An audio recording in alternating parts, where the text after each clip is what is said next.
from your hostess with the mostest, Lauren Hines.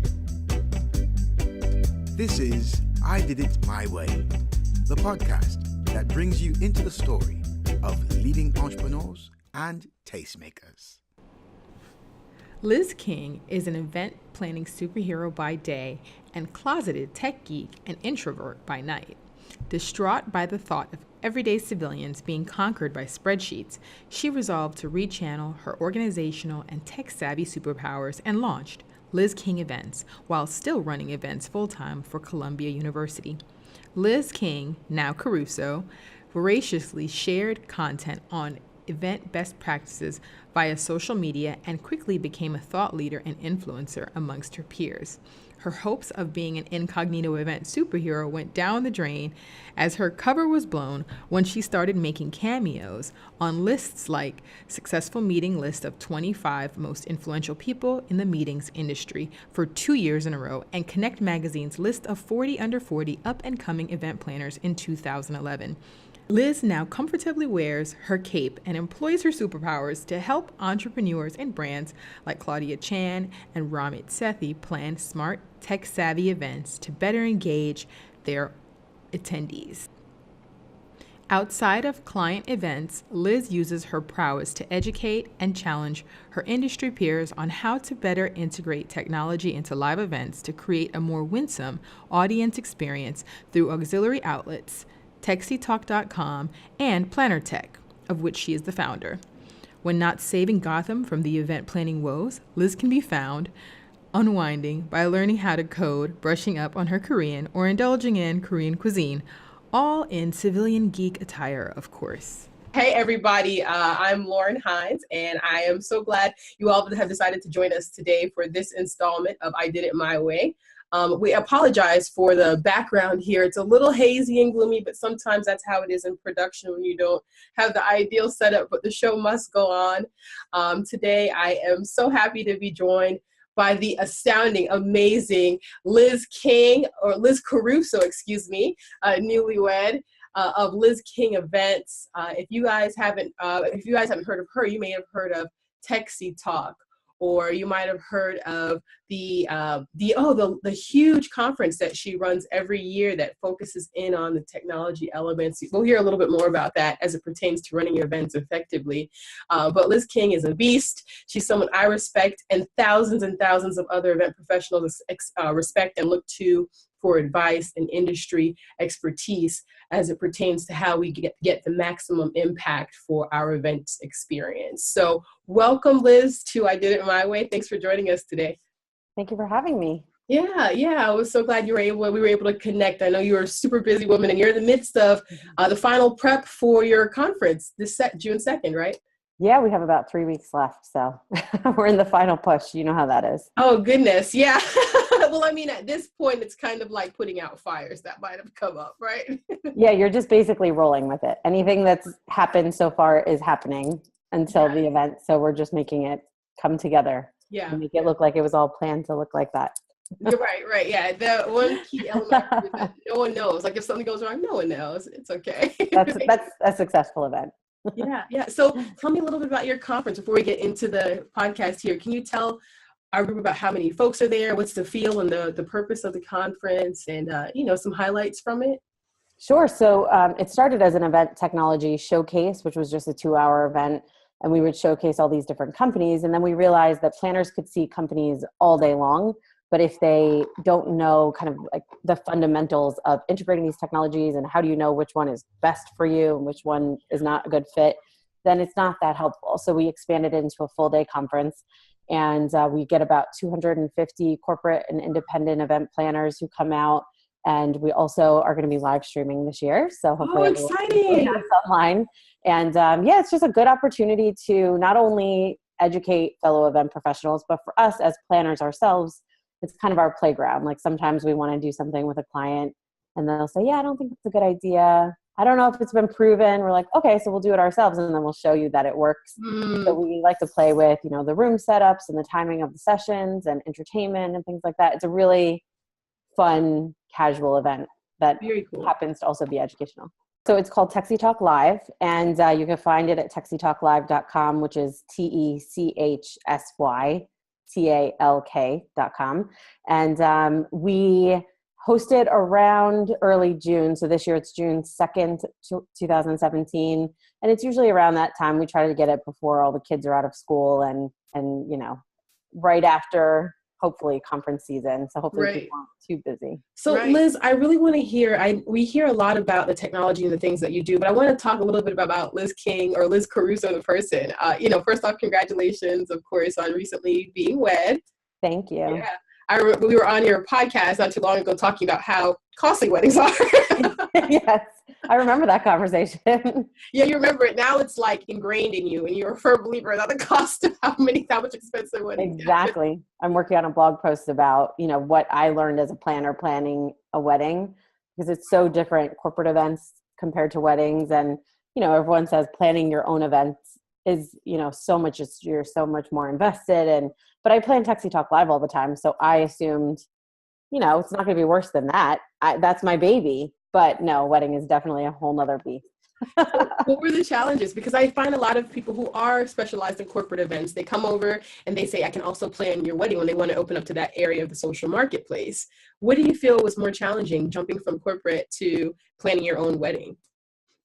Well, I think it's the emotional side of things that makes things more complicated. It is, at the end of the day, it's logistics. And that's, I think, where people feel like it's the same thing. It's timelines. It is a budget.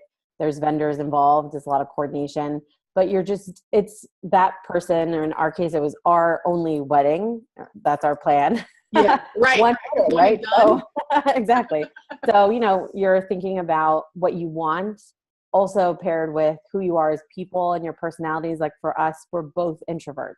So as much as we have like really wide networks of people that we love, both of us would be super uncomfortable saying our vows in front of more than a small group, so how do you do that? And all the details. And of course you want it to reflect your style, your personality. Sure. There's just a lot more, like when you have a corporate event, it's a brand, there's set colors, set fonts, and you basically stick to that and you're good. With this, you're involved, the in-laws, the parents, the bridal party, and all the things that go on in their lives. It's not like paid staff and people are just, you have to show up at this time and do what you're supposed to do. They're friends and family. So I think all of that it's just more complicated. It made it more special too, though. So once you're able to kind of like make it happen, it was great. So now going back to Liz King events, tell me about how is it running, a team of folks? What are some of the challenges? I know one of my dear friends who's like a brother from another mother actually works alongside you and feels so honored and blessed to be part of your team. But tell me, what is it like running a team? Did you already know you were going to be managing folks in your later life, or how do you convey that? Because a lot of people watching are solopreneurs, and they may be trying to have a team or figuring out the whole intern world, but what is it like working with a team to create such a massive production in different events? I think it's one of the biggest challenges of any solopreneur or entrepreneur who then wants to grow a team. And in my case, I was just so lucky and blessed because Ed and I were friends before I started the company. And he found out about me starting the company very early. And we just kind of were like, hey, why don't we just do this together? And he's been involved since the very beginning.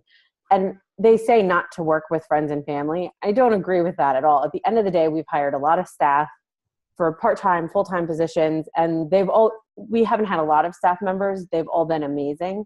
But I find, coming up, for example, to TechC Talk Live this year, the staff is, Ed, long time friend, my sister, my brother, my husband. Wow. Those are the people that you call in when you really need someone you can count on. But in terms of growing a team, for us, it's always been a very organic part of what we do. Kelly worked on our team for several years, and she volunteered at several of our events. And then I noticed that, if we had an event coming up, I would tell Ed, like, make sure Kelly can be there to do this thing, because we can't do whatever it is without Kelly. And that's when I realized, okay, so Kelly needs to be on our team. Right. So it's been always like that. We haven't ever done like an official job posting and done interviews and things.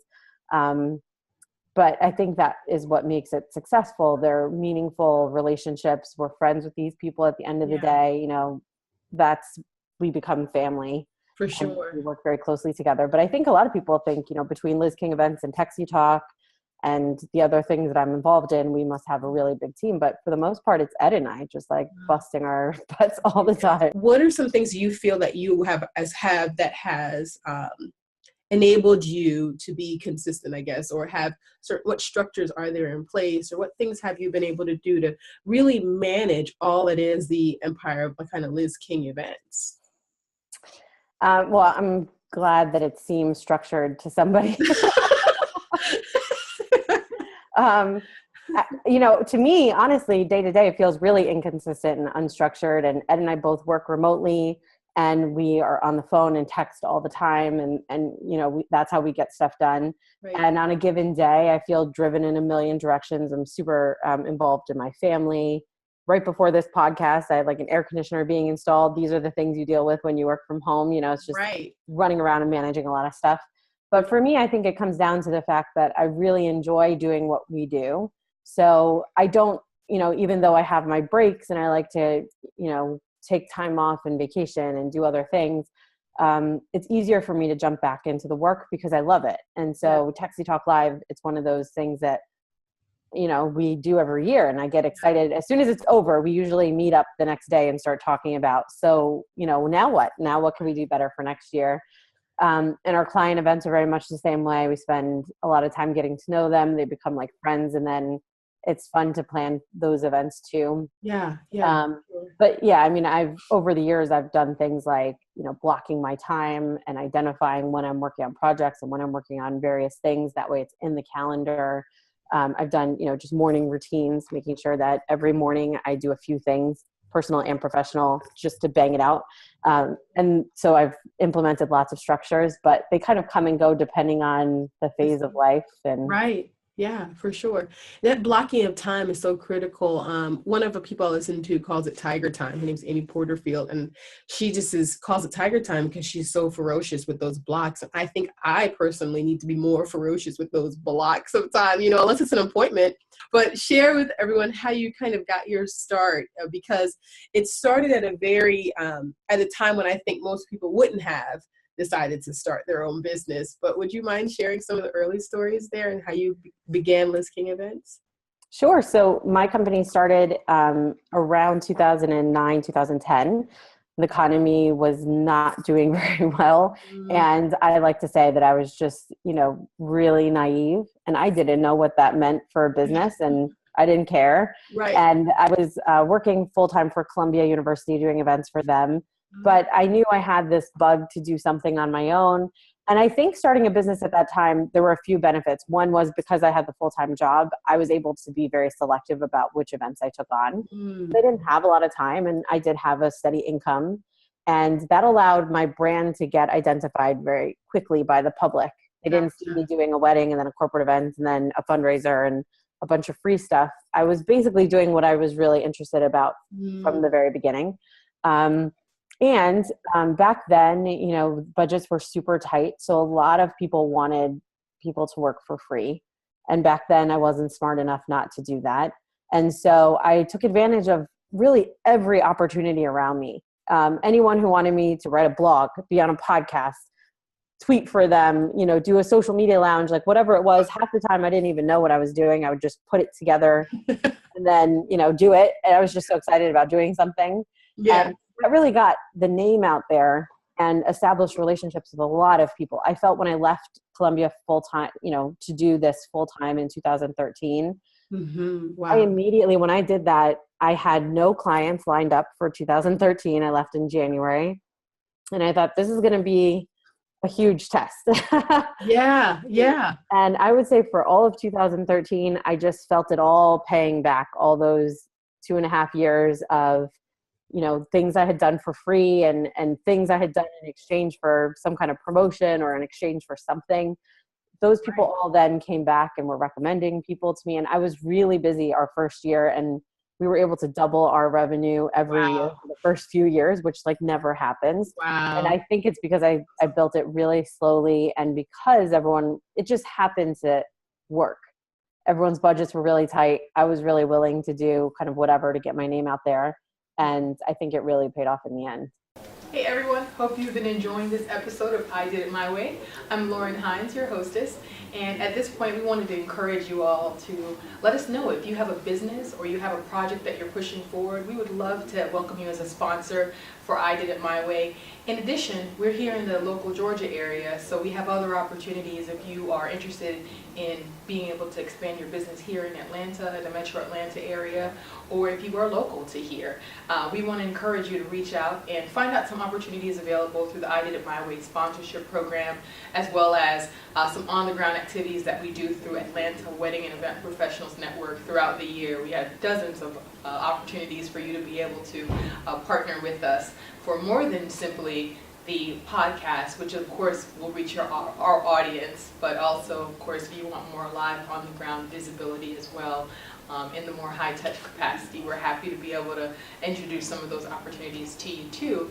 More so, we just love partnering with other vibrant entrepreneurs who are creating their stories every single day.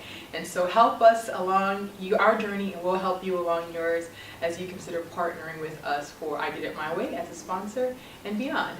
If you want to reach out to us, you can contact me, Lauren Hines. You can reach out at info, I-N-F-O, at AtlantaWEP.com, or you can reach out to us by phone at 1-800-316-7816. And we look forward to hearing from you soon. Enjoy the rest of your journey, and we hope you enjoy the rest of this episode. Thanks for checking it out. That's really good. That's so good. So what was that deciding factor? Because you said you didn't have a year full of events on the roster, but you said I left January 2013. So what was that made you decide to leave the safety of a corporate position or a job behind? That was Ed. We went out to dinner one night, and he's like, again, we were friends before we worked together. And we had, a meeting. I remember at Cheesecake Factory, we're sitting across the table from each other, and he's like, we're colleagues, obviously, but as your friends, I feel like I'm not being a good friend to you if I don't tell you, you can do this on your own. You should leave Columbia. And I thought, oh yeah, you're so crazy. Of course you think I can do it. You're friends, And I went home and told my family, and they were like, yeah, no, you definitely could.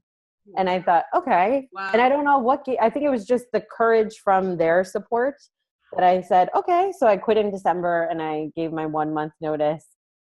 And I remember, the boss being like, so what are you doing next? And I'm like, I really don't know. I mean, I knew in my head I wanted to start a business, but I had the business, but I knew I wanted to do that full time. Right. But I wasn't even confident enough to tell her that that's what I was going to do. I was just kind of like, oh, we'll see. I don't know. Maybe I'll work at Starbucks. Right. There's always the best around, yeah, and I love that.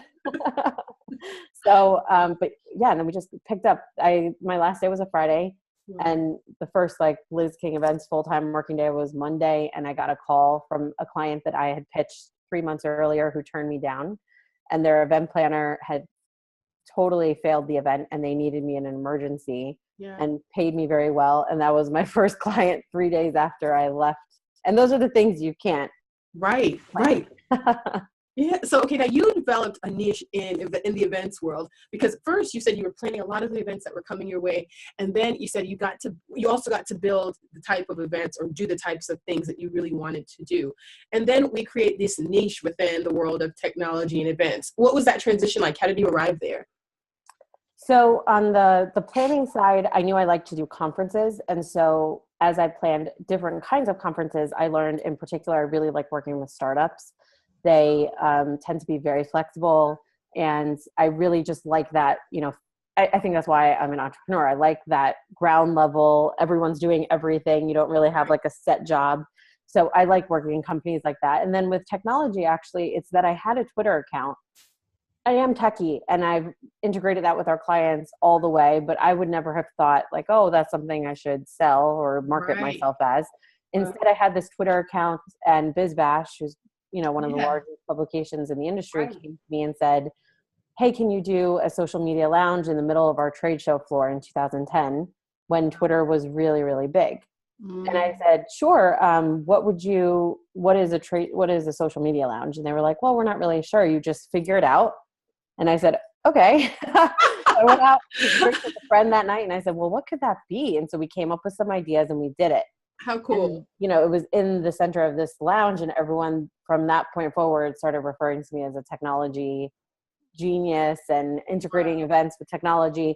And I definitely owned that. I mean, it was like a moment for me to realize, oh, this is something I'm actually good at. And then we took it from there, and over time, that's For now. sure. How I love that you said that, because so many people think we have to know the whole story before we get into entrepreneurship. We have to know what our focus is going to be. And sometimes it's as simple as just do it and figure out what people are going to pay you for. Because before long, you do something long enough, you're going to realize enough people keep coming and saying the same things. You realize you might be doing this, you might be doing X, but you're getting paid for Y, even though you're in X's industry. So, I think that happens most of the time. Yeah.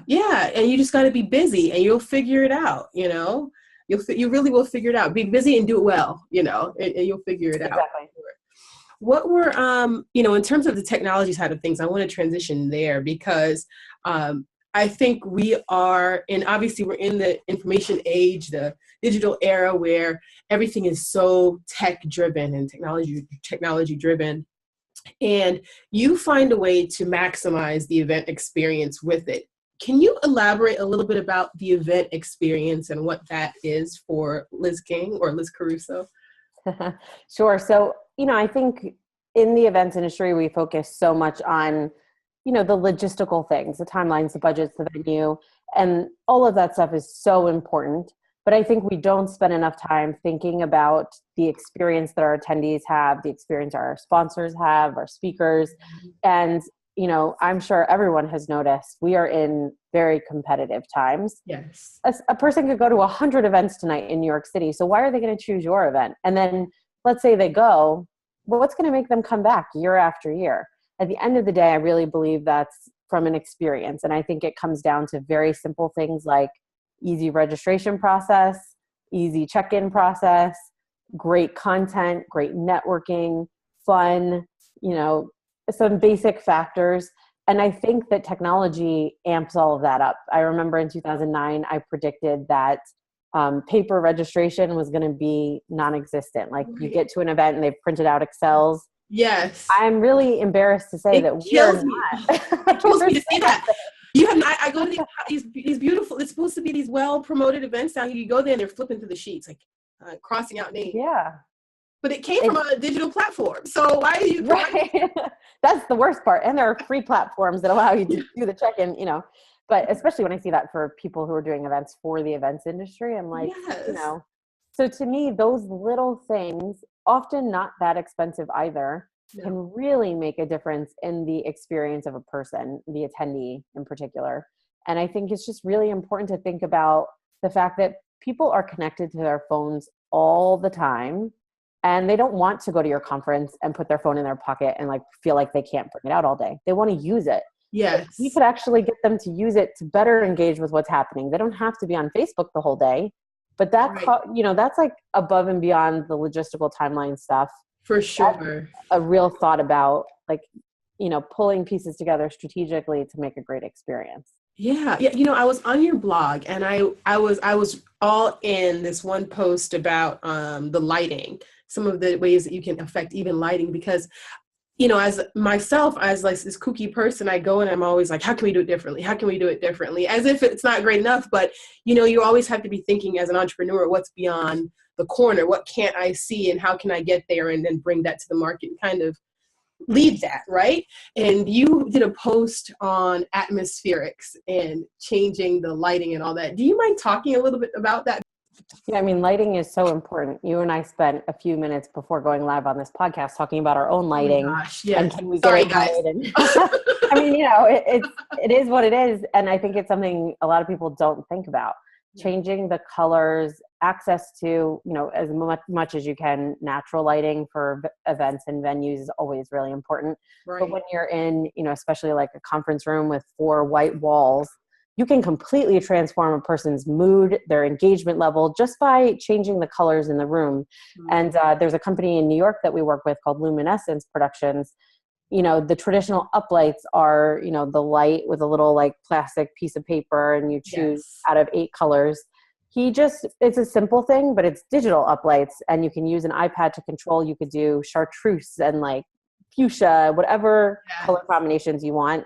and you can change them throughout the day, throughout a minute. You can have them flashing and doing all kinds of creative things. It's one example of things I think people underestimate how important it is. Right. Another would be seating. So just different seating arrangements, different seating styles. For sure. I feel like I can't sit in a conference without a table. I feel like I have no lap. So I need something. Whereas Ed is really happy just sitting in a chair with his laptop. He doesn't need that. Yeah.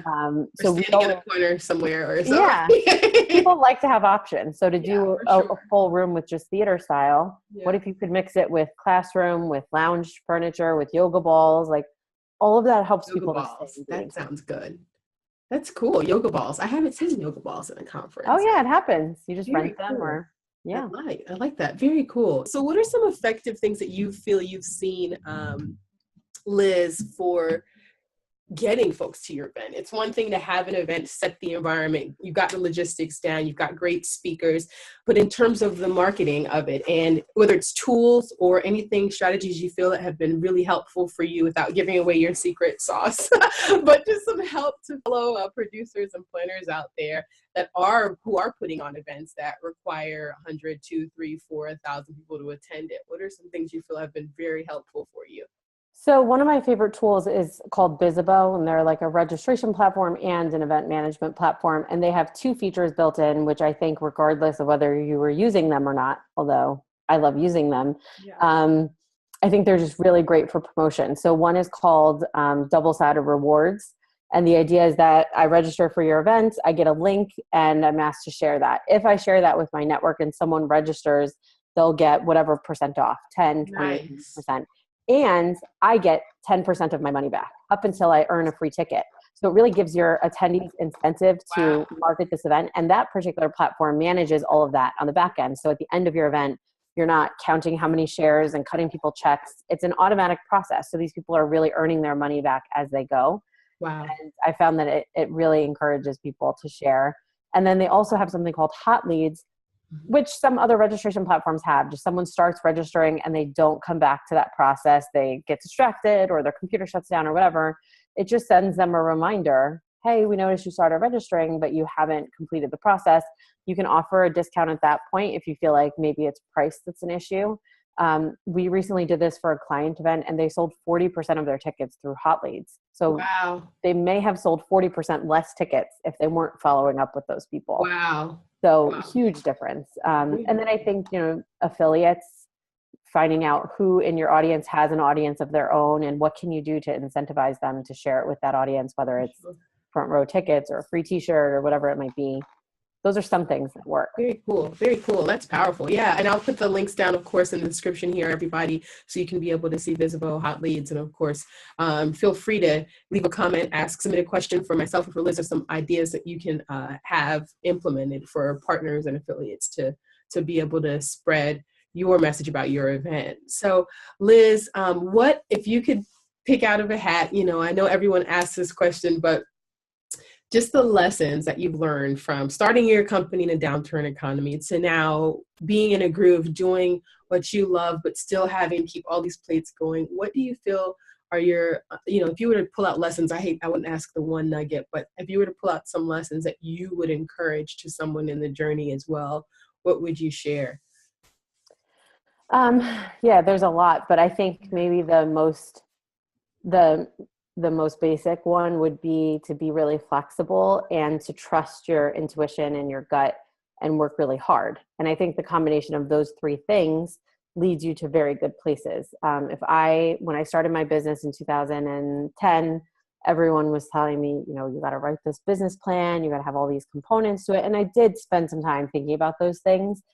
I had never envisioned anything that I'm doing today. I would never have put on paper that I'm going to launch TechCtalk.com and this conference called TechC Talk Live.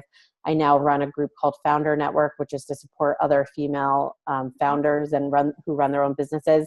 That's like not even in the events industry, but I would never have put that on paper.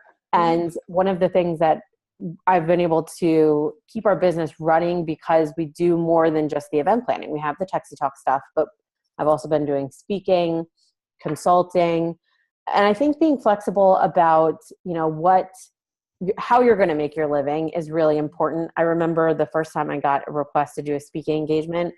I am a terrified introvert. I was like, no, thank you. And I talked to a colleague about it, and they said, you know how much money you can make just speaking? And yeah, about something that you're passionate about for an hour. For sure. I ended up like just setting a few topics that I talk about, because I found that for me, it's way more comfortable if it's something I know really well. Right. And set the price. And because of that, I've been able to travel all over the country, around the world, and get paid. And that's not something I ever would have put in my business plan. So, but I think, you can't just sit back and be like, oh, maybe it'll all happen to me. You have to be working nonstop and trying new things. It's the work ethic definitely has to be there. Yeah. But with that, the flexibility, I think, is really important. For sure. At what point do you say, because I think a lot of people have challenges now, and this kind of, we're closing out towards the end here, but people have a lot of challenges transitioning from the pro bono events world, I call it, up until when you're saying, hey, this is what I'm worth, here's my price point. If you can't meet there, then, and I can't help you here, then, we're just not a good fit.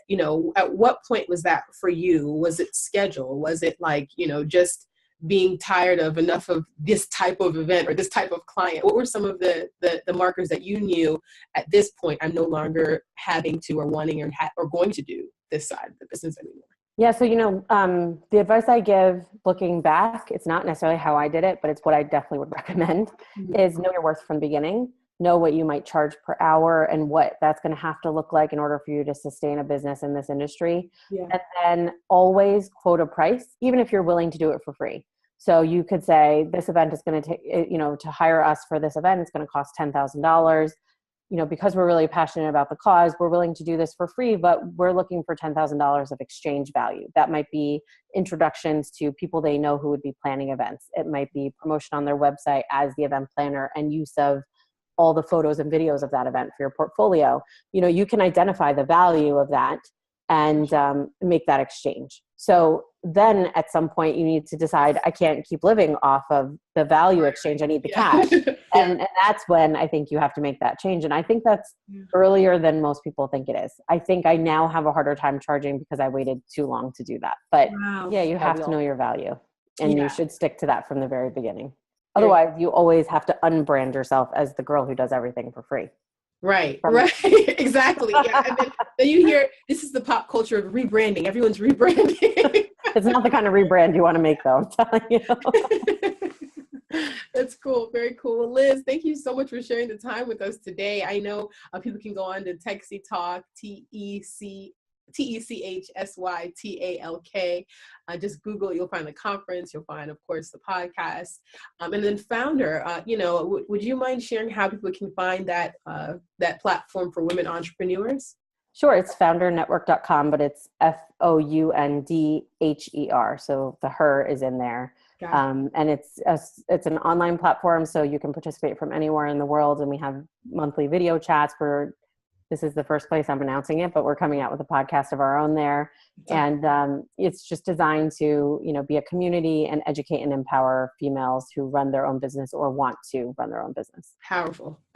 That's awesome. And you can do it. You can do it, ladies. Everyone can do it. And one of the beautiful things about business is you can set your price point. There might be a statistic out there that says, hey, women, you're getting 70 cents on the dollar to the male, but you can set your price point as an entrepreneur and a leader and a founder in your business. So thank you, Liz, for being such a powerful spirit influence for so many people, and being able to still create platforms that empower and encourage others along the journey while you're so busy doing your own and with your new family as well. So thank you so much for joining us, Liz. How can people connect with you?